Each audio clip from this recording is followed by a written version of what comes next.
There is a specific sound that separates an exceptional fried chicken drumstick from every other version. A deep, shattering crunch that cuts through the coating like breaking glass, followed by the steam and aroma of perfectly cooked meat underneath. Achieving that sound consistently at millions of units per day in a factory that never stops is one of the most precise and technically demanding processes in the entire food manufacturing industry. This is how it is done, from raw drumstick to sealed package, every step in sequence. It starts with the bird, and at this scale, the bird is never generic. The drumsticks used in premium commercial fried chicken production come from broiler chickens raised under contract with large integrated poultry producers. The drumstick is a specific anatomical cut, the lower portion of the leg, from the knee joint to the ankle, and its suitability for high-quality fried production depends on several factors that are managed at the farm level before the bird ever reaches a processing plant. The target live weight of the bird matters because it directly determines the weight of the drumstick, and drumstick weight determines cook time. A drumstick that is too light will overcook before the coating reaches its peak crispness. A drumstick that is too heavy will have an undercooked center when the exterior is done. Contracted broiler farms raise birds to a specific weight window, managed through feed composition and days-on-feed protocols, so that the drumsticks coming off the processing line fall consistently within the weight range the production system requires. The birds arrive at the processing facility in ventilated transport modules after nighttime catching, a deliberate scheduling choice that reduces heat stress on the birds and minimizes the bruising and hemorrhaging in the meat that stressed birds sustain from struggling during catching and loading. Bruising in a drumstick is not a minor aesthetic concern in fried chicken production. It produces dark discoloration in the meat that is visible through the coating after cutting, and it creates localized texture variation that affects the eating experience. At premium product level, bruise rate and incoming raw materials attract quality metric. At the processing plant, the birds move through the full slaughter and evisceration sequence, stunning, bleed out, scalding, picking, evisceration, and government inspection before entering the chilling system that brings each carcass down to the required internal temperature. From chilling, the carcasses move to the cut-up line where the drumstick cut is made. The cut separates the drumstick from the thigh at the knee joint and from the foot at the ankle joint, producing the bone-in, skin-on drumstick that is the raw material input for the fried chicken operation. Precision at the cut-up station matters here because a drumstick cut that takes too much or too little bone at either joint affects the visual appearance of the finished product and can create handling problems in the coating and frying equipment downstream. Automated cut-up equipment combined with manual trimming stations produces drumstick pieces that fall within the dimensional and weight specification required. The cut drumsticks are collected and moved into the chilled staging area, where they are held at near freezing temperature before entering the first active production stage of the fried chicken process, the marination system. Marination is where the flavor development and moisture management of the finished product begins, and in a premium fried chicken drumstick operation, the marination system is engineered for depth of penetration rather than just surface coverage. The marination solution is a blend of water, salt, sodium phosphates, and a proprietary seasoning formulation that includes the spice and herb profile specific to the product's flavor identity. Salt in the marinade does two things simultaneously. It seasons the meat from within as it penetrates, and it begins to denature and restructure the surface protein of the meat in a way that increases water retention during cooking.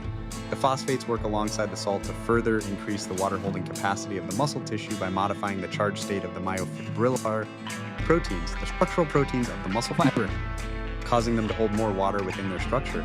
This water retention function is critical for a fried drumstick because the frying process drives moisture out of the meat aggressively, and a drumstick that has not been properly marinated loses so much moisture during frying that the finished product is dry and tough rather than juicy and tender beneath the coating. Injection marination is the standard approach for drumsticks at commercial scale. Each drumstick passes under a multi-needle injection head, a machine with a bank of fine needles arranged to penetrate the full thickness of the drumstick muscle at multiple points simultaneously. The needles descend into the meat, and a precisely metered volume of marinade solution is pumped under pressure through the needles and into the muscle tissue. When the needles retract, the marinade is distributed at multiple points throughout the interior of the drumstick rather than sitting only on the surface.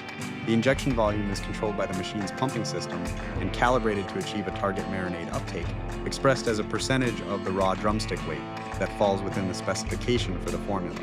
After injection, the drumsticks are loaded into large rotating tumbler drums, stainless steel cylinders that rotate slowly in a refrigerated environment, causing the drumsticks inside to tumble gently against each other and the drum walls continuously. The tumbling action serves the marinade distribution further by using the mechanical motion to work the injected solution more evenly through the muscle fiber structure. And it also conditions the surface of the meat in a way that directly improves the adhesion of the coating applied in the next stage. A properly tumbled drumstick has a slightly tacky, slightly moist surface where the marinade has worked its way outward through the skin and meat surface, exactly the surface condition that makes the dry coating grab and hold rather than falling away.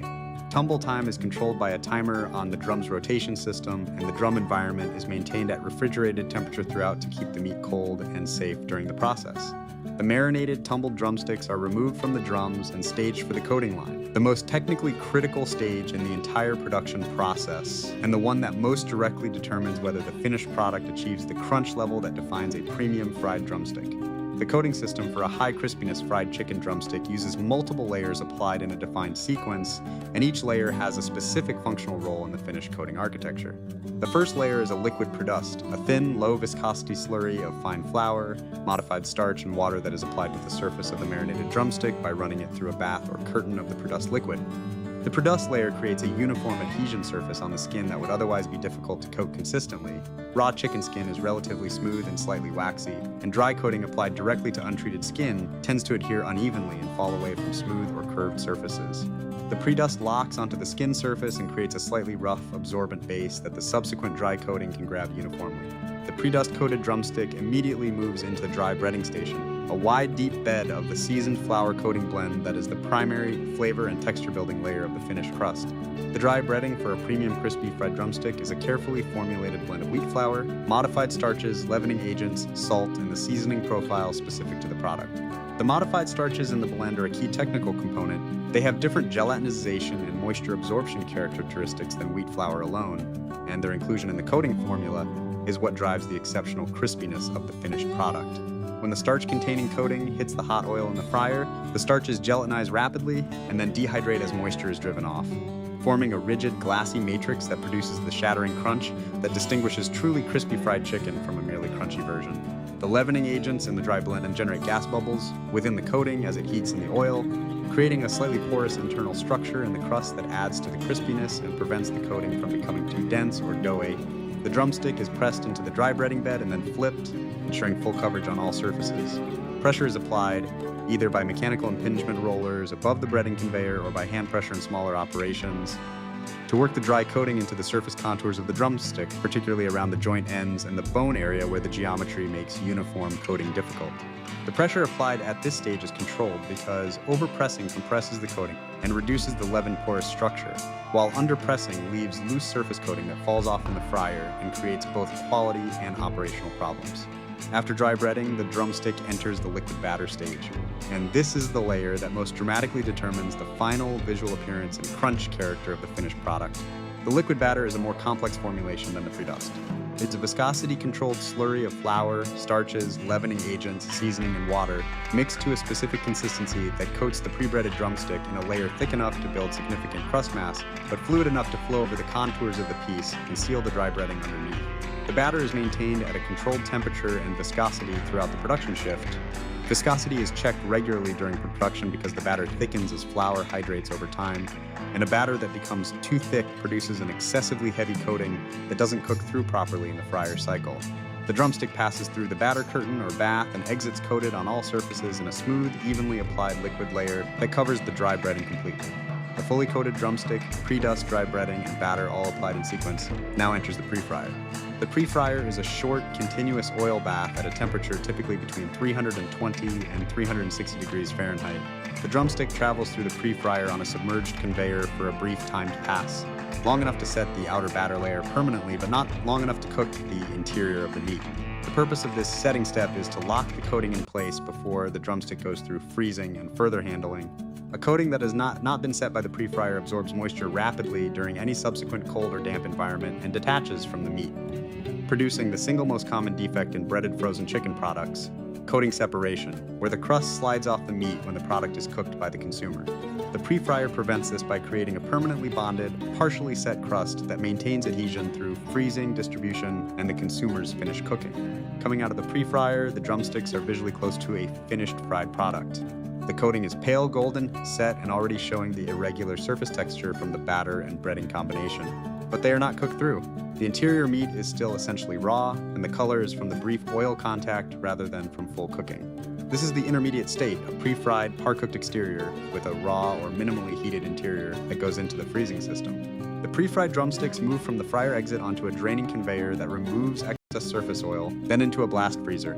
The blast freezer uses very high-velocity cold air at extremely low temperature, typically -30 to -40 degrees Fahrenheit, flowing at high speed around the product. This aggressive freezing environment drives the surface temperature of each drumstick down rapidly, and then progressively freezes the interior outward from the surface toward the bone. Fast freezing is critical for product quality because the speed of freezing determines the size of the ice crystals that form in the meat tissue and in the coating. Slow freezing produces large ice crystals that rupture cell walls in the meat and create a watery, soft texture on thawing and cooking. Fast freezing produces small, fine crystals that cause minimal structural damage, preserving the meat's texture and the coating's integrity through the frozen storage and distribution cycle. The drumsticks exit the blast freezer rigid, individually frozen, and holding the pre-fried coating intact. From the blast freezer, the frozen drumsticks move to the quality inspection and packaging line. Camera-based inspection systems examine each frozen drumstick as it travels on a single-layer conveyor. The camera system evaluates coating coverage, identifying pieces with bare spots where the batter did not cover the meat or skin surface, a defect that becomes immediately visible during consumer cooking as a pale, uncoated area on the finished product. Shape assessment identifies drumsticks where the coating has balled, cracked, or separated from the piece during freezing. Any drumstick failing the inspection criteria is automatically diverted by a timed air jet. Pieces passing inspection continue forward to the weighing system. Individual piece weight is checked using inline check weighers. Each drumstick passes over the scale and its weight is recorded and compared to the specification range. This individual piece weighing data also feeds the multi-head combination weighers that portion the drumsticks into the retail package count and weight. For consumer retail packaging of drumsticks, typically sold by count in a specific net weight range, the combination weighter selects the combination of individual pieces that adds up to the declared net weight within tolerance and releases them as a portion into the packaging machine. The packaging format for frozen fried chicken drumsticks at retail is typically a sealed polyethylene bag or a thermoform tray with a heat-sealed film lid depending on the brand's packaging specification. Bag packaging uses a vertical form-fill seal machine. The formed bag receives the portion of drumsticks, the top is sealed, and the completed package drops to the outbound conveyor. Tray packaging uses a thermoform fill seal machine that forms a rigid tray, fills it with the drumstick count, applies and heat seals a printed film lid, and cuts the completed tray free. Both packaging formats include a nitrogen gas flush step that displaces oxygen in the package interior, extending the shelf life of the product by reducing the oxidation of the fat in both the coating and the meat that causes rancidity and flavor degradation over time. Every sealed package passes through a metal detector, then a final check weigher that confirms the net package weight against the declared weight. Packages outside the tolerance band and any package triggering the metal detector are automatically rejected. Accepted packages receive a printed label, either pre-applied to the package during manufacturing or applied inline at this stage, carrying the brand, product name, cook instructions, net weight, ingredients, nutrition facts, and best before date. Labeled packages are transferred to the case packing station, where automated machinery groups them into the shipping case count, seals the case, and applies production coating before they are stacked onto pallets by robotic palletizers, stretch wrapped, and moved to the frozen finished goods warehouse. The frozen warehouse holds the product at or below 0 degrees Fahrenheit until it enters the frozen distribution network. Temperature-controlled trucks and distribution centers that maintain the cold chain all the way to retail frozen cases. When the consumer takes the package home and follows the cook instructions, oven, air fryer, or deep fry, the finished cooking step completes what the factory began.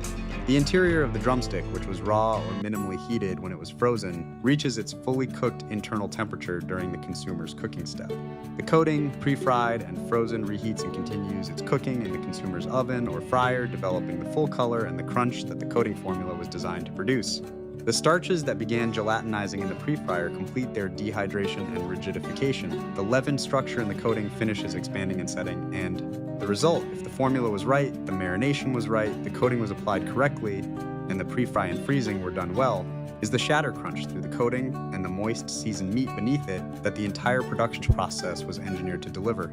From a contracted broiler farm to a frozen sealed package, through marination injection, tumbling, multi-layer coating, pre-frying, blast freezing, inspection, and packaging, every step connected, every variable controlled, every decision made in service of one outcome, the crunch.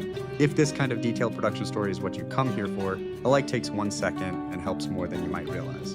Subscribe for more factory and food production documentaries, and and drop a comment with the product or process you want to see covered next. The detail behind everyday food is always more interesting than the packaging lets on.